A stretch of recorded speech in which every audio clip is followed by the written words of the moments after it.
What? What are you doing? What are you doing? We're doing seeds.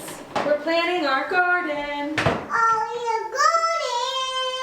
Oh, garden. Let's start by just sorting these out. Those I don't want to do. Okay.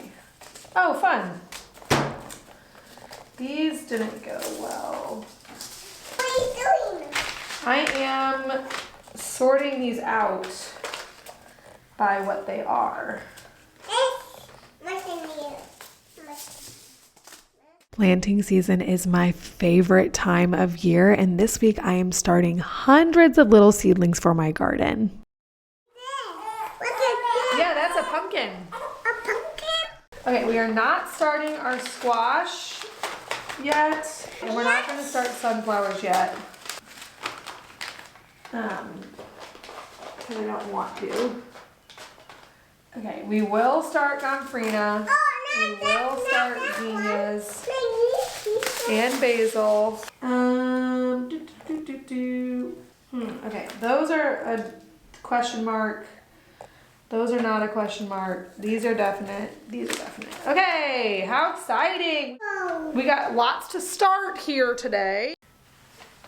In addition to flowers, one thing I massively look forward to for summer is summer hosting, which is why I'm excited to introduce today's video sponsor, Bali Outdoors.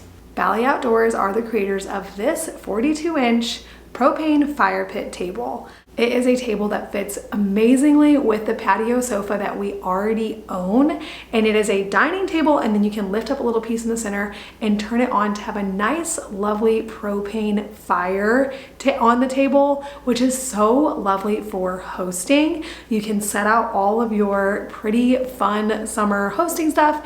Everyone can eat, and then you can pull that up and everyone can stay cozy by the fire.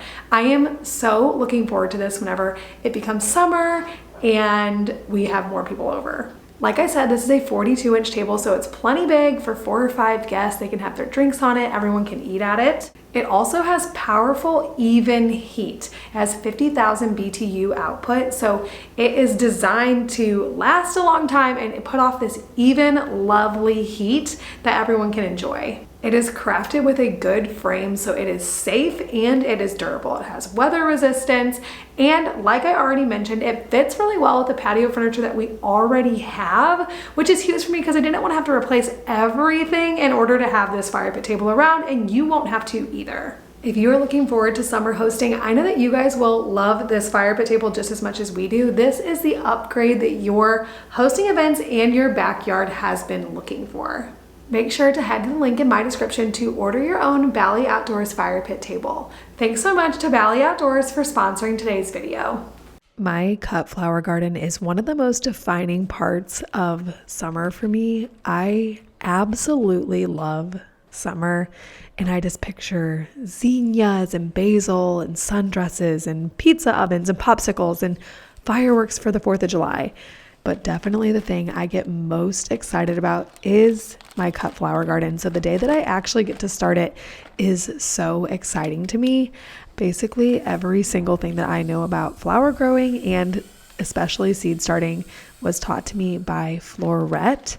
She is a farmer in Seattle who just has wonderful online resources and books for people who want to learn more about growing flowers. So if you want to learn more about this, I definitely recommend checking her page and her books out. I always have plenty of help when it comes to starting seeds, and I love that this is a job that we are now able to do together. We gotta put dirt in them, okay? Oh, dirt in them. Spread it out. Spread out the dirt. No, get dirt on my hands. Well, then you can't help. Mommy gets dirt on her hands. A little dirt don't hurt. We want to fill in all of the cells. See? Cells. Yep, all of the cells. The process of starting seeds inside at first really overwhelmed me, and now it feels very straightforward, and it is my preferred way to start seeds at all.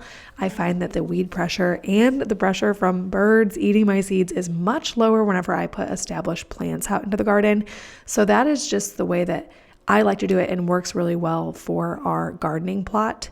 I love these burpee plastic seed trays. I can link Florette, these seed trays, and I'm going to link an email sign up list to get a PDF of everything I planted this year in the description box below.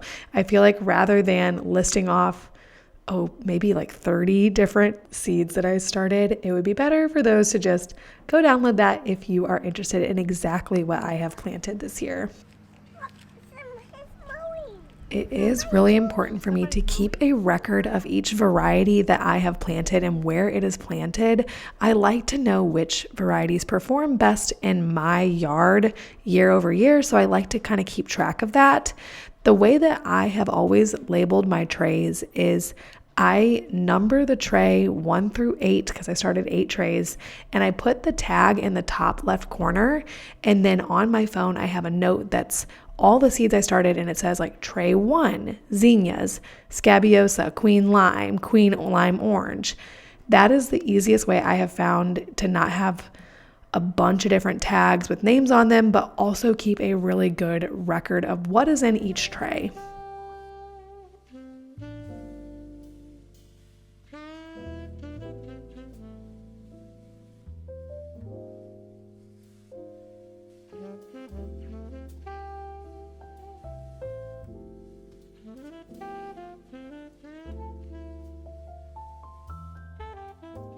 After I have every seed tucked into its little cell on its tray, I head inside to set up my actual seed starting setup.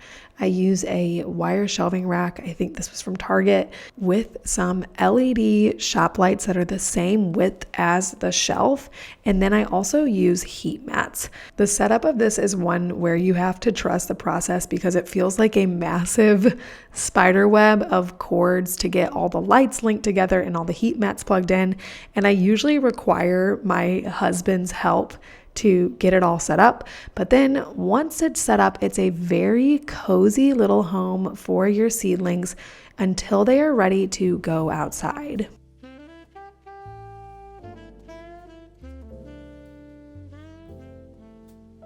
Like I said, all of these tools that I am using will be linked in the PDF that you can download from my email list. This was something that was really overwhelming to buy all of the equipment for from the very beginning because it felt like I was spending, maybe $200 on a hobby that hadn't proved itself yet. And now that I have purchased it, I am so glad I did because I get to do this every single year, and every single year it is so much fun for me. So if you think that this is something you would also find fun, I encourage you to at least download the PDF and see if this is something that you want to do. The next step in preparing my garden was to fertilize it. I neglected this step for my first couple years of gardening, and whenever I finally chose to not neglect it and take a soil sample and fertilize it accordingly, my garden changed drastically. So this is a step that I hate to say I recommend because I want gardening to feel very, very not overwhelming for people. But if you are not getting the results you want, you may toy with the idea of having a soil test done and having a farmer run your numbers for you. Thankfully, my parents were able to run my NPK numbers for me and help me find an organic fertilizer solution that worked really well for my garden. I am aware that I look like a fool doing this on this windy of a day. It was really just a situation where both the kids were napping, they were happy, I had the time to do it, the weather was good enough, and so we made it work. I did my fertilizer, I did my lime, and then I also went and got a load of compost and spread that out onto each of my plots as well.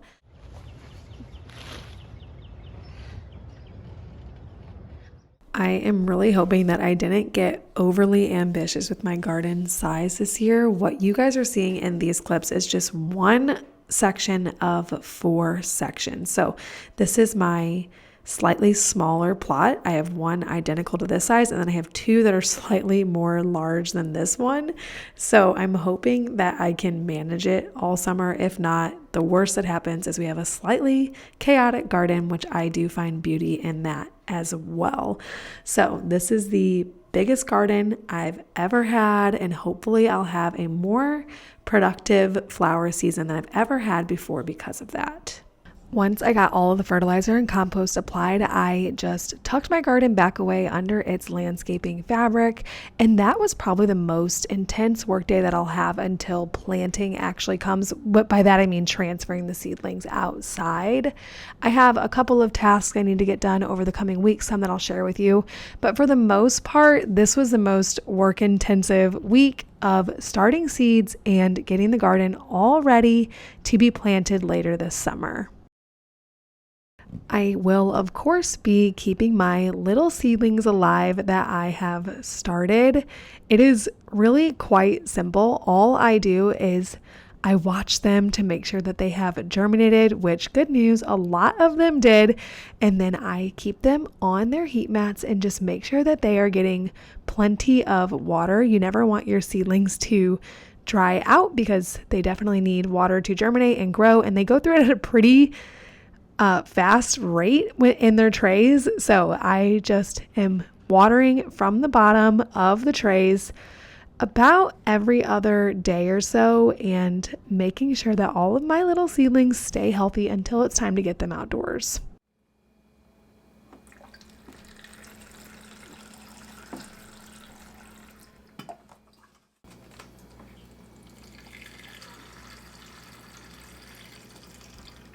I always love to hear about your gardens in the comments. So if you will have a flower or vegetable garden this year, please let me know what you will be growing.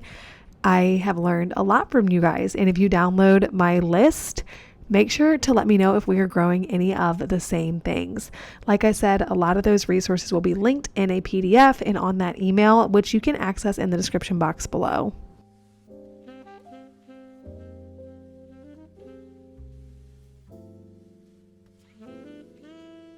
Thank you so much for watching this week's video. I will see you guys here next week. I hope that maybe it inspired you in your homemaking or to even start a garden of your own.